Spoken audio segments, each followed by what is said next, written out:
Nama saya Barsha Veta Kalamingan dengan NIM 1216000035. Yang pertama, uji McNemar. Uji McNemar digunakan untuk menguji perbedaan proporsi dua populasi yang berhubungan, yang mana hanya memiliki dua kategori. Uji ini juga banyak dipakai untuk mengetahui apakah terdapat perbedaan proporsi sebelum dan sesudah kelompok sampel tertentu setelah diberi perlakuan.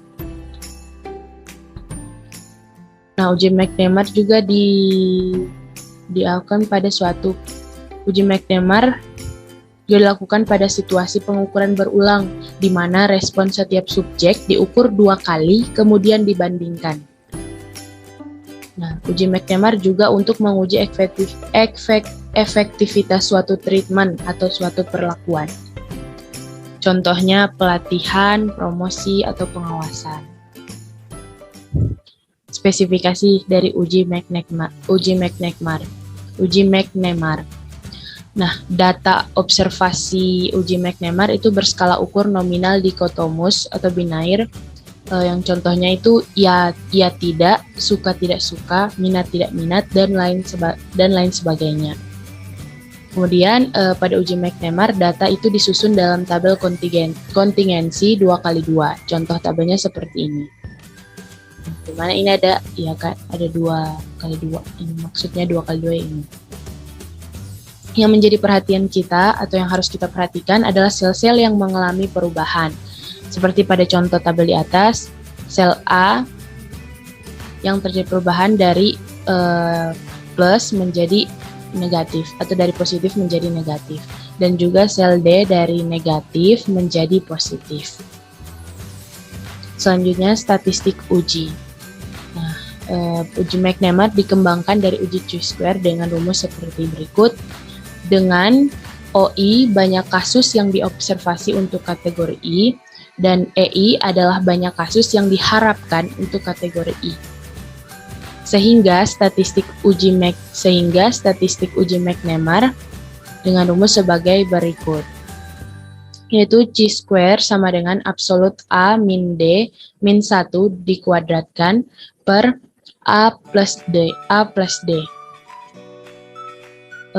Dan rumus ini itu setelah dikoreksi.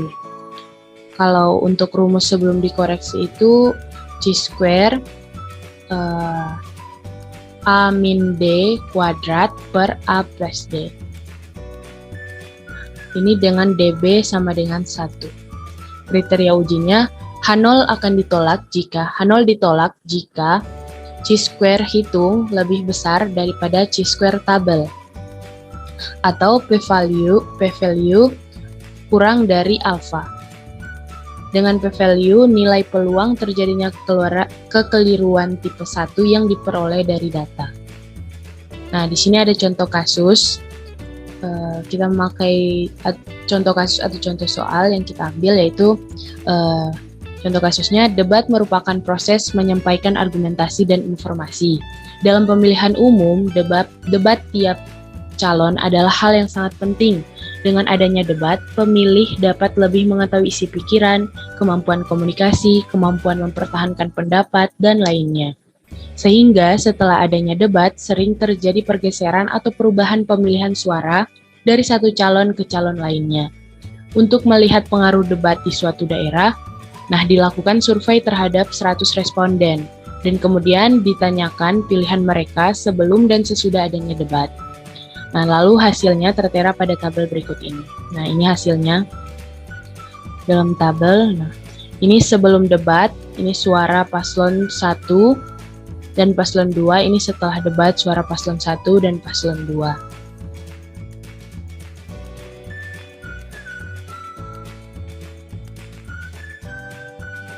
Masuk hipotesis, tidak ada perbedaan suara sebelum dan sesudah adanya debat. H1, ada perbedaan suara sebelum dan sesudah adanya debat. Nah, tingkat signifikansi atau alfa yaitu 5%. Nah, statistik uji dengan B sama dengan 21 dan C sama dengan 9, maka nilai statistik ujinya adalah C² absolut 21 min 9 min 1 dikuadratkan per 21 plus 9 sama dengan 4,03.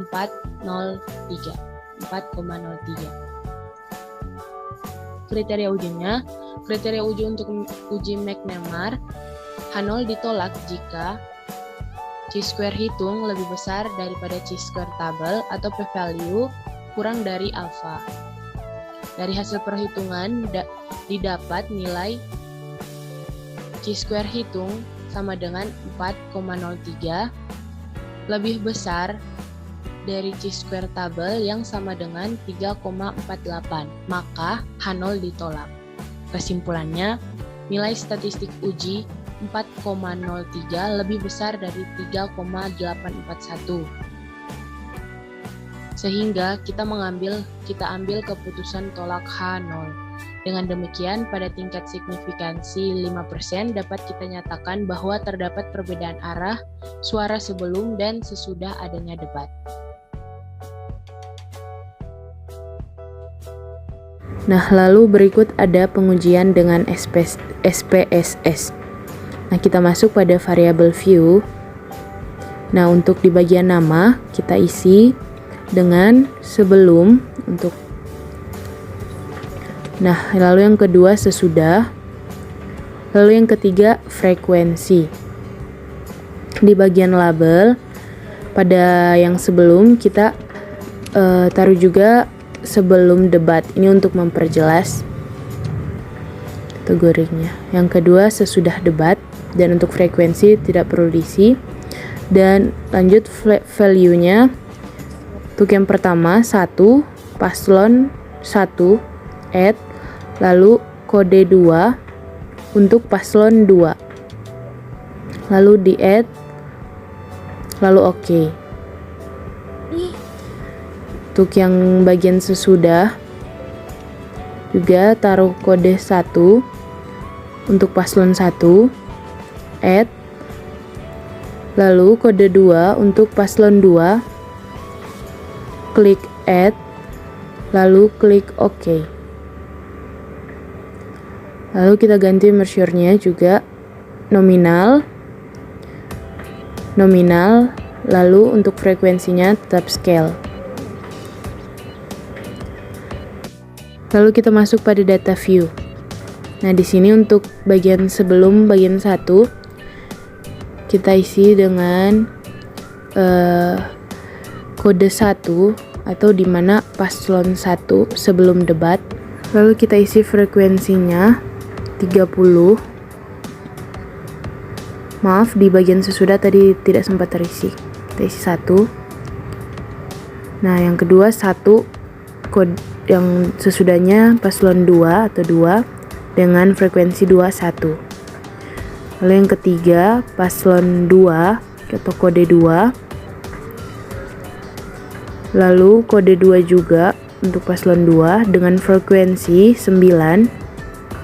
Lalu yang terakhir kode 2 untuk paslon 2. Di bagian sesudah juga kode 2 untuk paslon 2 dengan frekuensi 40. Lalu kita klik wake case. Nah, di sini kita checklist wake case-nya. Lalu frekuensi kita pindahkan. Oke. Lalu masuk ke analyze, ke non-parametric test, legasi dialog, lalu tekan to relate sample. Nah, di sini untuk yang pertama kita masukkan kedua kategorinya. Lalu kita checklist McNemar-nya. Nah, ini akan ada hasilnya. Ini adalah hasil dari pengujian SPSS. Baik, sekian dari saya. Mohon maaf apabila banyak kekurangan. Terima kasih. Wassalamualaikum warahmatullahi wabarakatuh.